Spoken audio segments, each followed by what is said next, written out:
അയ്യപ്പൻകോവിൽ പരപ്പിൽ മണ്ണിടിഞ്ഞ് ഗതാഗതം തടസ്സപ്പെട്ടു. വലിയ പാറയോടുകൂടിയാണ് മണ്ണിടിച്ചിലുണ്ടായത്.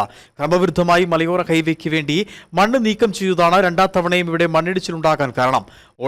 ഓടയ്ക്ക് മണ്ണ് നീക്കം ചെയ്ത തൊഴിലാളികൾ മാറിയതിന് തൊട്ടുപിന്നാലെയാണ് മണ്ണിടിച്ചിലുണ്ടായത്.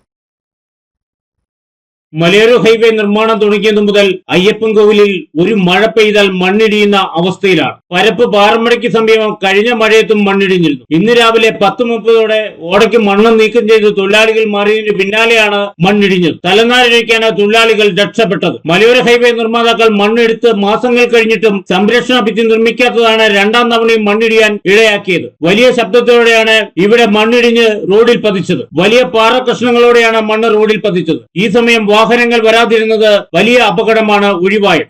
മഴയുടെ തന്നെയാണ് നമ്മുടെ അല്ലാതെ വേറെ അവിടെ പണിതുകൊണ്ട് ആൾക്കാരും ഉണ്ടായിരുന്നു. ഭാഗ്യത്തിന് അവരങ്ങോട്ട് മാറിയതേ ഉള്ളൂ.